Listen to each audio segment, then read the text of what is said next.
Kaushambi BJP जिला महामंत्री संजय जायसवाल के घर पर पड़ोस में ही रहने वाले 11 वर्षीय अनंत स्वर्णकार की सीने में गोली लगने से मृत्यु हो जाती है।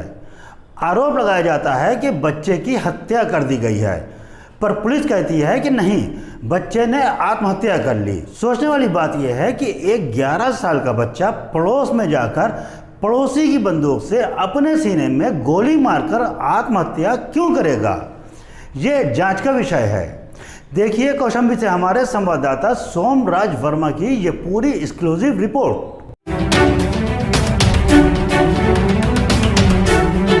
वॉइस ऑफ इंडिया, सबसे तेज, सबसे सटीक। जय हिंद दर्शकों, मैं हुजादुल्लाह और आप देख रहे हैं वॉइस ऑफ इंडिया। 31 जुलाई 2022 को रामेश्वर प्रसाद स्वर्णकार के 11 वर्षीय पुत्र अनंत स्वर्णकार की हत्या हो जाती है। अनंत स्वर्णकार कौशाम्बी बीजेपी जिला महामंत्री संजय जायसवाल के घर पर खेलने के लिए जाता है। थोड़ी देर बाद अनंत स्वर्णकार के घर वालों को मालूम चलता है कि उनके पुत्र की हत्या कर दी गई है। सभी घर वाले भागते हुए संजय जायसवाल के घर पर जाते हैं, जहां पर अनंत खून में लथपथ जमीन पे पड़ा मिलता है, जिसको घर वाले तुरंत उठाकर अस्पताल ले जाते हैं। डॉक्टर बताते हैं कि आपके पुत्र की मृत्यु हो चुकी है। अनंत स्वर्णकार के परिजनों का कहना है कि रिवॉल्वर से सीने में गोली मारी गई थी, जिसे संजय जायसवाल अपने पावर और पैसे के दम पर आत्महत्या साबित कर देते हैं। मेरे जहन में एक सवाल आता है कि क्या एक 11 वर्षीय बच्चा अपने आप से सीने में गोली मार सकता है? उसके हाथ में रिवॉल्वर कैसे आई? क्या रिवॉल्वर कोई खिलौना था, घर में कहीं भी फेंक दिया जाता है?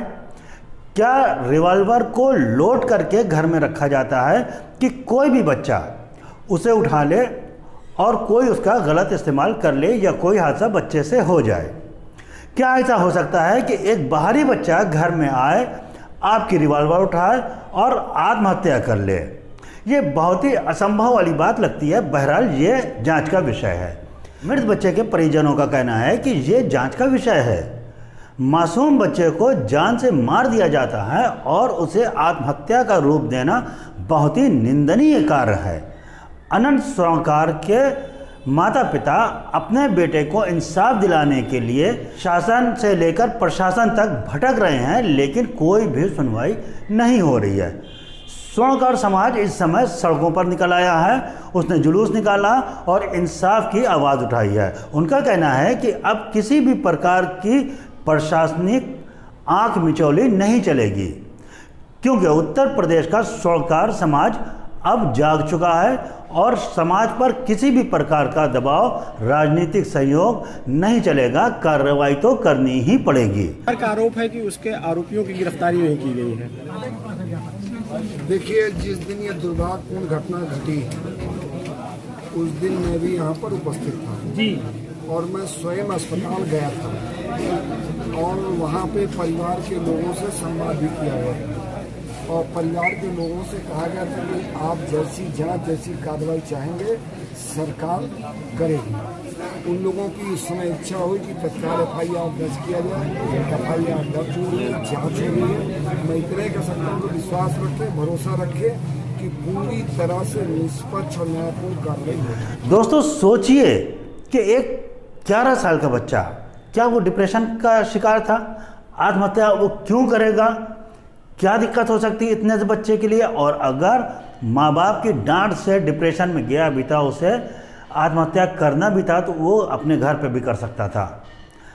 उसको कैसे पता था कि हम पड़ोस में जाएंगे तो पड़ोस में जो व्यक्ति रहता है उसकी रिवॉल्वर कहाँ पे हमको मिलेगी, कहाँ से उसके अंदर हम गोली भरेंगे, कैसे हम गोली मारेंगे?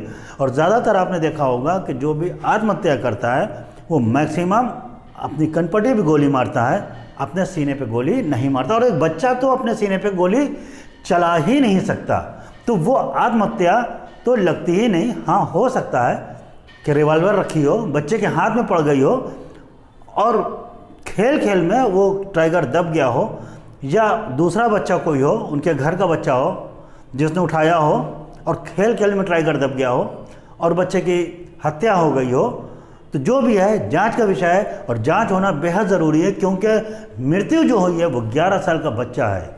तो इसलिए जांच बहुत ही गंभीरता के साथ होनी चाहिए और हमें उम्मीद है कि शासन प्रशासन इसे गंभीरता से लेते हुए इसकी अच्छे से जांच करेगा और अगर कोई दोषी मिलता है तो उसके ऊपर कार्रवाई होगी। और अगर का मतलब तो है ही नहीं, चाहे आत्महत्या हो, हत्या हो या कोई दुर्घटना हो। आखिर रिवॉल्वर ऐसी जगह रखी क्यों थी जहां से एक बच्चे के हाथ में वो पड़ गई? ये लापरवाही है और इसके ऊपर तो कार्रवाई होनी ही चाहिए और हमें लगता है कि होगी भी। तो दर्शकों, आपको हमारी न्यूज़ कैसी लगती है? अगर आप हमारा चैनल यूट्यूब पे देख रहे हैं तो प्लीज़ इसे सब्सक्राइब कर लीजिए और इंस्टाग्राम, फेसबुक या ट्विटर पर देख रहे हैं तो हमें लाइक कीजिए, फॉलो कीजिए। इससे हमारा हौसला बढ़ता है और हम आपके लिए और अच्छी अच्छी न्यूज़ लेके आते हैं। हम आपसे अगली न्यूज़ के लिए मिलेंगे, तब तक के लिए हमें इजाज़त दीजिए। जय हिंद, जय भारत।